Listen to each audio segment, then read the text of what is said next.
for.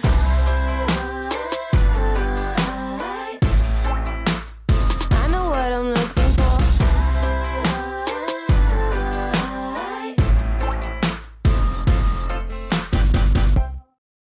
In today's project, I'm going to be creating an envelope using my Jen-Velope Template Reference Book, which is filled with all different types of envelopes. If you've never seen this before, I will link to some videos that describes this book more in depth. So I'm going to flip to the page where it shows me A8 size card bases and envelopes. Now I have two styles of A8 envelopes, and I have a page that gives you the measurements for card bases and card layers.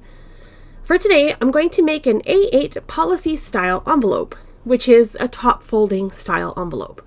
And I have this Simple Stories collection here. This is the Simple Vintage Rustic Christmas, and this has some beautiful patterns. I was really in awe when I opened this up for the first time, and I loved each and every single one of these patterns. I couldn't make up my mind which one I wanted to use to create my envelope. For this particular project, you need a full 12 by 12 piece of paper to create this large envelope.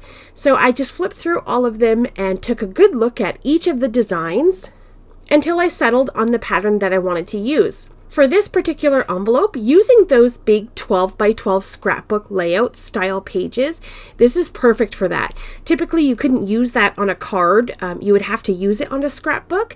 But in today's video, I'm going to show you how to use that to create an extra large envelope.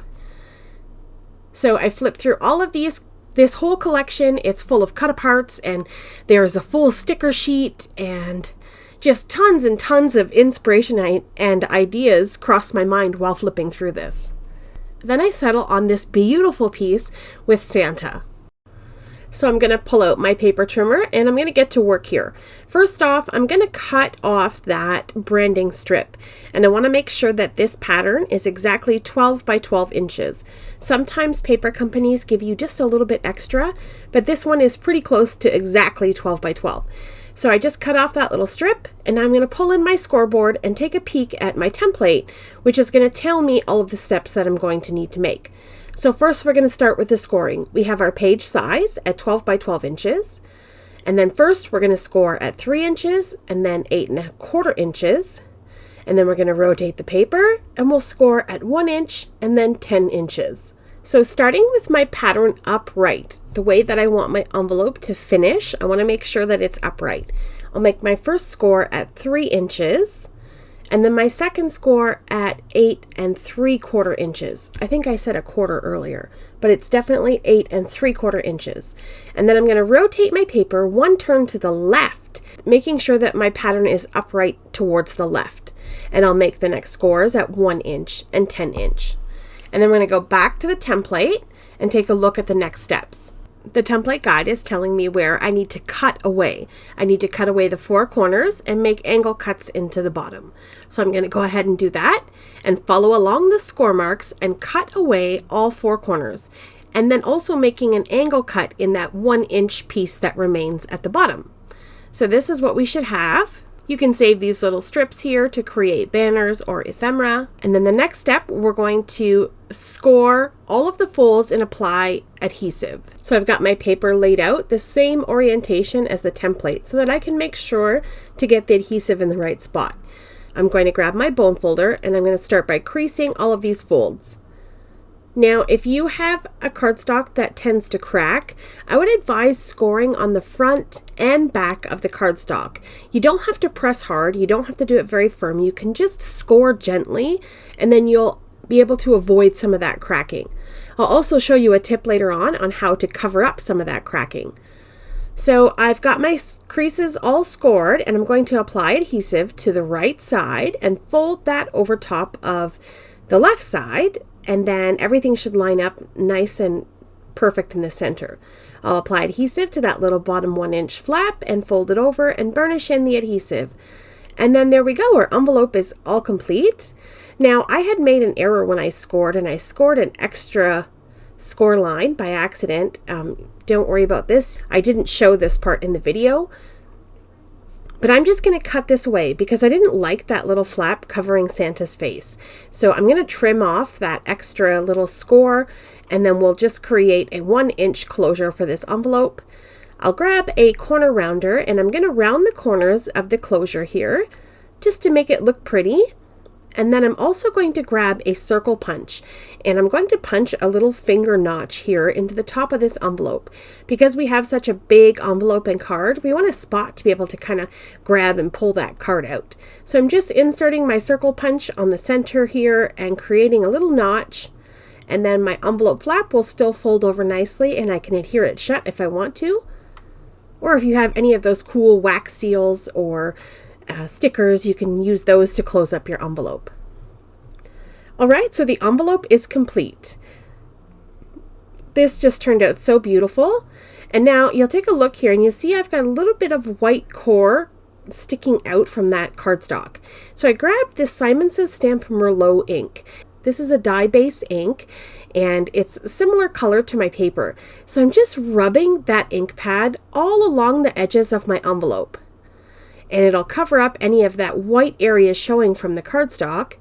It'll just reinforce the edges and make it look nice and neat. So that fixed that perfectly. I was really happy with that result. Okay, now that our envelope is complete, let's move into creating the card base. I've got a heavy base weight piece of cardstock here that measures 8.5 by 11. Across the 11-inch side, I'm going to score at 5.5 inches. I'll grab my bone folder and I'll crease that score mark. And then voila, we have a beautiful 5.5 by 8.5 inch extra large card that's going to fit perfectly inside of our big envelope.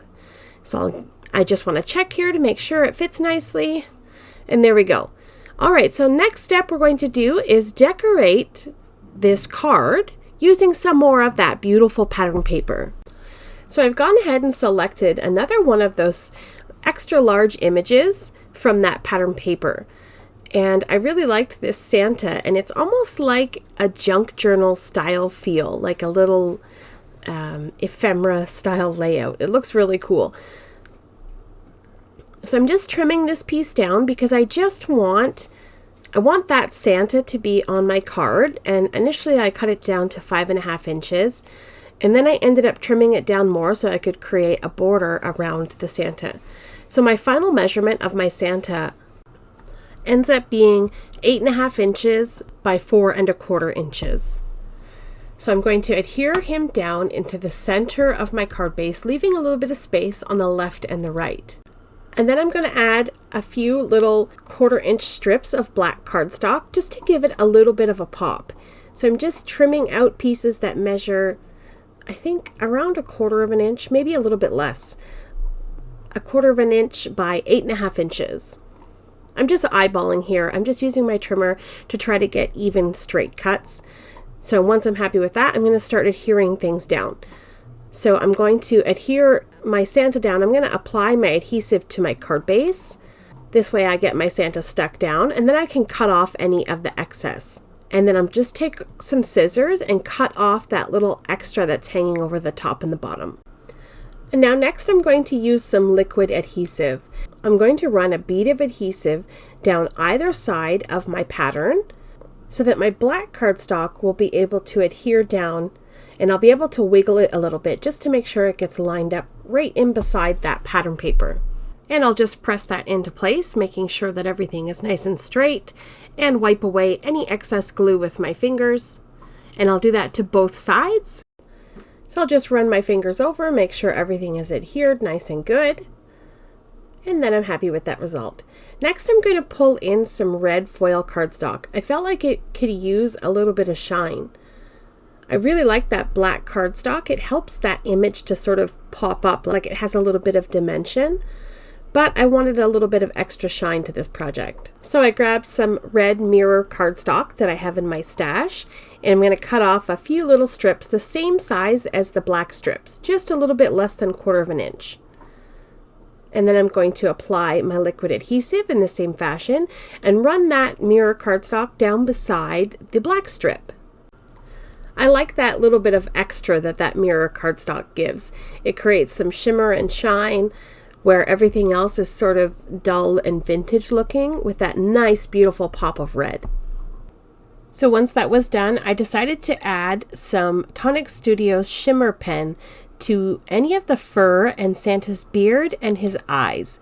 And this shimmer pen is so full of sparkle, it really creates that extra little something that this card needed. So I'm just going to tilt it in the light here and show you the shimmer that aqua shimmer pen gives you. It's just absolutely beautiful. And I love the little twinkle in Santa's eye when it catches the light. So it's just perfect. So I ended up painting all of the fur and his belt and his beard and eyes. Okay, so that's done. The next thing I'm going to do is take some of that leftover scrap paper, and I'm going to adhere this on the inside of my card. It's a very muted pattern, so I think it's perfect where you could still put a sentiment and write a message in here and it would be visible and be just perfect. So I grabbed some of those stickers and I added a sentiment here that says, "We wish you a Merry Christmas." And I added a few little embellishments here from that sticker collection. I've got an ornament and a bow and a little piece of greenery. And that is just absolutely perfect. I love that the way this card turned out. And then we're all done here. I'm going to grab the envelope, slide my card inside, and voila, our beautiful extra large Christmas card is complete. I have one little scrap left over, and you could adhere this to the front of the envelope to give you a space to write an address, or you could just leave it as is and hand deliver this beautiful extra special Christmas card. All right, that's going to be it for today's video. Thank you so much for taking time out of your day to spend it here with me. I appreciate the support as always. If you're interested in my Jen-Velope Template Reference Book, it's currently on sale. Check out the description box down below for some coupons and deals if you're interested in making a purchase. Coming up on screen is a video I think you may enjoy. Have yourself a lovely day, and I will see you in the next one.